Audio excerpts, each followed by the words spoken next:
Hello everyone, welcome back to my YouTube channel. आज मैं आपके लिए लेकर आई हूँ जीन पियाजे theory of cognitive development. Jean पियाजे की जो थ्योरी है वो मोस्ट इम्पोर्टेंट थ्योरी है, डीएलएड के पॉइंट ऑफ व्यू से भी और सीटेट के पॉइंट ऑफ व्यू से भी बहुत ज़्यादा इम्पोर्टेंट है।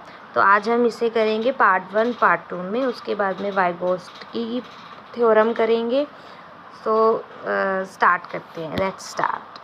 तो जो पियाजे है उसने संज्ञानात्मक विकास का सिद्धांत दिया था। तो सबसे पहले इसका थोड़ा इंट्रो पढ़ लेते हैं। जो पियाजे थे वो स्विट्ज़रलैंड के एक मनोवैज्ञानिक थे, स्विट्ज़रलैंड के रहने वाले थे, ठीक है। उसके बाद में संज्ञानात्मक विकास की उसने अवधारणा का सिद्धांत प्रस्तुत किया है। तो संज्ञान के बारे में देख लेते हैं एक बार। संज्ञान प्राणी का वह ज्ञान है जिसे वह वातावरण के संपर्क से विकसित करता है। मतलब कि जो भी व्यक्ति है वो जब इन्वायरमेंट के संपर्क में आता है या फिर उसको फेस करता है या किसी और से मिलता है, बात करता है किसी भी सामने वाले पर्सन से, तो क्या हो रहा है, ये वातावरण के संपर्क में आ रहा है, तो इसे संज्ञान बोलेंगे।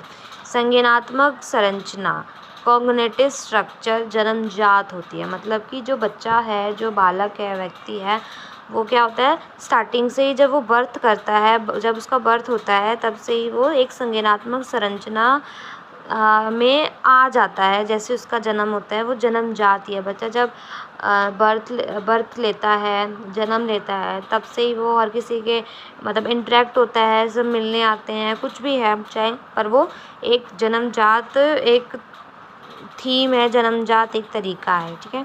प्रत्येक बालक अपने जन्म के समय कुछ जन्मजात प्रवृत्तियाँ, बेसिक इंस्टिक्ट, सहज क्रियाएं, रिफ्लेक्स एक्शन, जैसे कि मतलब कि जो बच्चा है वो क्या करता है, पहले से ही कुछ अपना पहले से ही जो है, जैसे बच्चा पैदा हो गया, बर्थ हो गया उसका, तो वो स्टार्टिंग से ही ऐसी चीज़ें करता है जो उसको शायद सिखाने की ज़रूरत नहीं पड़ती है। जैसे कि सकिंग है, चूसना, लुकिंग, देखना, किसी भी चीज़ को पकड़ना, रीचिंग, किसी भी चीज़ को कहीं कहीं तक किसी वस्तु को पकड़ना, पहुंचना, ये सब हो गया, ठीक है। तो उसके बाद हम पढ़ेंगे मंतव्य या फिर स्कीम्स क्या होती हैं। पियाजे ने उन व्यवहारों के प्रतिमानों को स्कीम्स कहा है जो बालक और युवा संसारी वस्तुओं के साथ अपने कार्यों में प्रयोग करते हैं।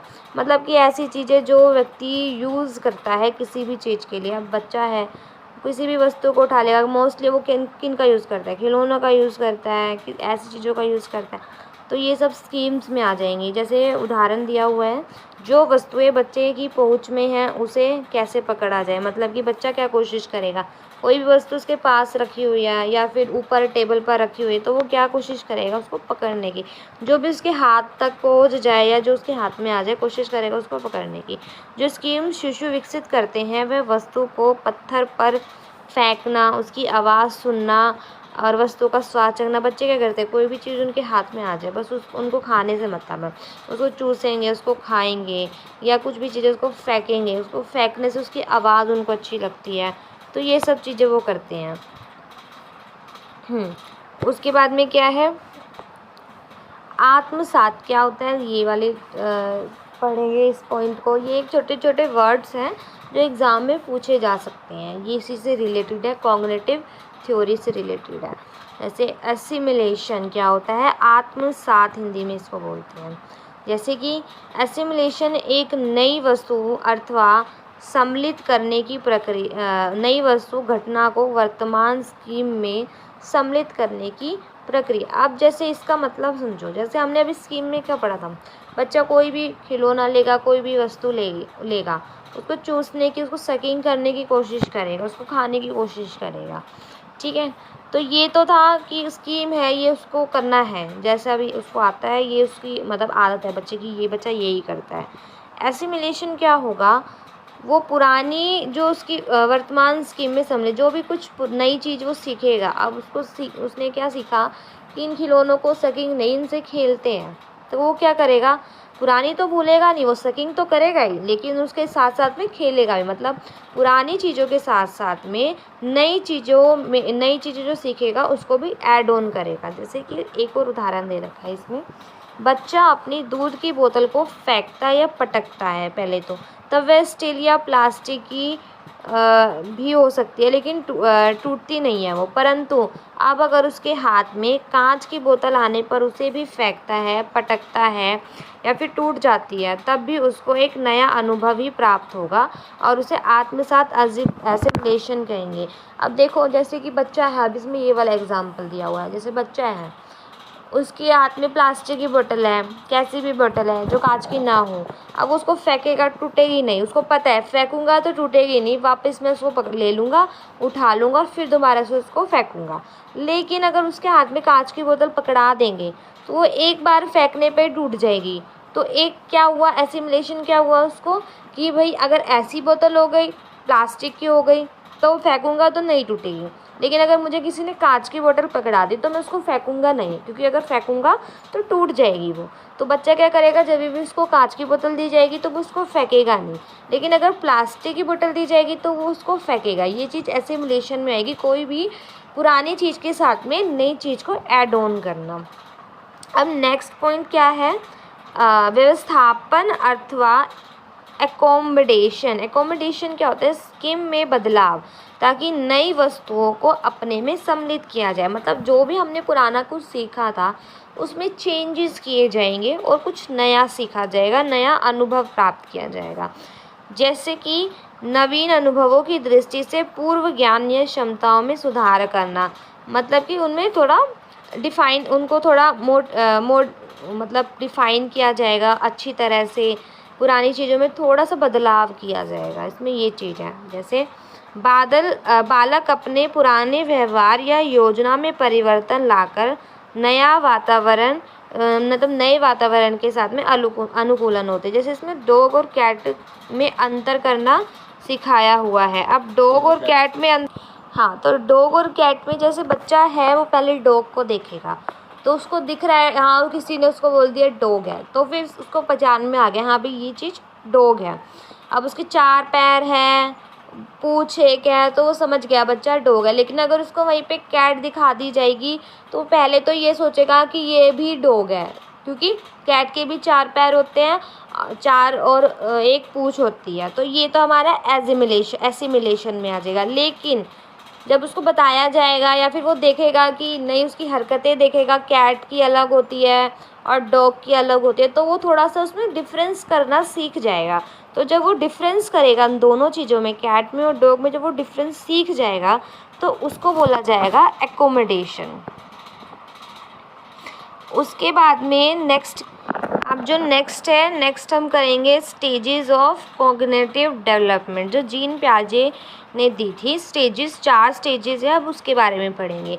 जो फर्स्ट स्टेज है हमारी वो है संवेदी पेशीय अवस्था, सेंसरी मोटर स्टेज, जो कि कब से होती है, 0, जब बच्चा बर्थ करता है तब से लेके 2 इयर्स तक होती है ये। इसके अंदर क्या होता है, शिशु धीरे धीरे आयु के साथ साथ अपनी संवेदनाएं व शारीरिक क्रियाओं के माध्यम से बाह्य जगत का ज्ञान ग्रहण करता है। मतलब कि यही है कि बच्चा धीरे धीरे जैसे जैसे उसका शारीरिक क्रिया, मतलब कि जब बच्चा बर्थ लेता है जब तो वो एक बिस्तर पे लेटा रहता है, ज़्यादा मूवमेंट नहीं कर सकता वो। लेकिन जैसे जैसे वो बड़ा होता है, एटलीस्ट 2 साल तक जब वो होता है, तो वो अच्छा चलना वलना सीख जाता है।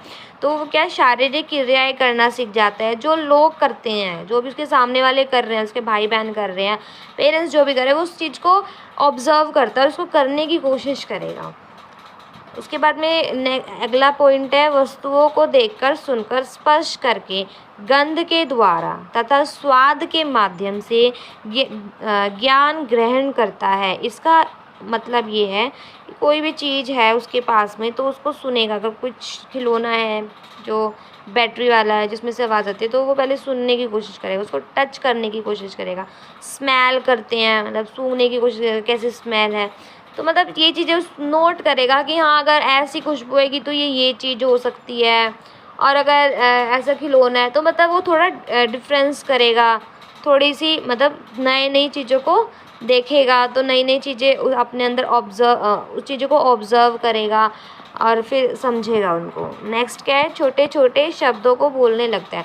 अब बच्चे के सामने जो भी कुछ बोला जाता है या फिर जो भी वो ऑब्ज़र्व करता है चीज़ों को, वो धीरे धीरे जैसे मम्मी पापा ये सब चीज़ें बोलना सीखता है, छोटे छोटे वर्ड सीखेगा बोलना।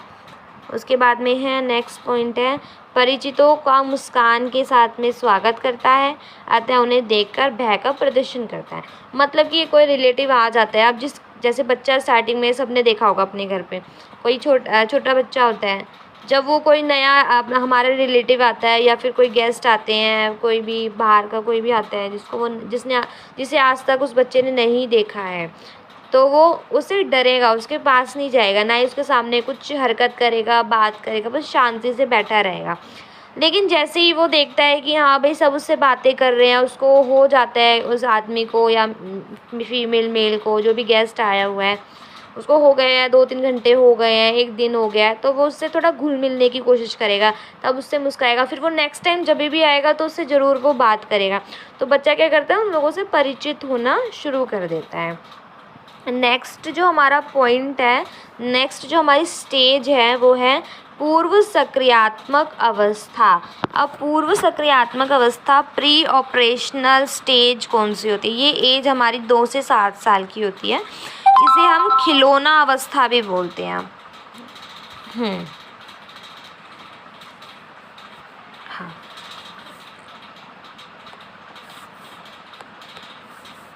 इसको बोला जाता है खिलौना अवस्था भी बोलते हैं इसको। तो इसमें क्या होता है, इसके अंदर हम ये 2 से 7 की होती है। ये खिलौनों से अनुकरण के माध्यम से सीखता है। इसका मतलब है, मतलब बच्चा क्या, इतने साल का बच्चा है तो खेलना शुरू कर देगा खिलौने से, इसलिए इसको खिलौनों की आयु इसी अवस्था को कहा जाता है, खिलौनों की आयु बोला जाता है इसको। उसके बाद में है शिशु गिनती गिनना, रंगों को पहचानना, क्योंकि 2 से 7 साल का है तो अब तो 4 साल के बच्चे को भी, 3 साल के बच्चों को भी स्कूल भेजा जाता है, तो वो धीरे धीरे काउंटिंग करना, रंगों को पहचानना, कर्म में रखना। पहले बच्चा क्या करेगा, काउंटिंग सीखे, काउंटिंग वो क्या करेगा, 2 को पहले बोल देगा, 5 को पहले बोल देगा, 1 को लास्ट में बोल देगा, इस तरीके से सीखेगा। लेकिन बाद में जब बच्चा इस एज में आ जाता है तब वो कर्म में गिनती या फिर कुछ भी बोलना शुरू करता है, 1 2 3, मतलब पूरा कर्म में बोलेगा, बिल्कुल नंबरिंग जो है उसकी उसी के अकॉर्डिंग बोलेगा। ठीक है।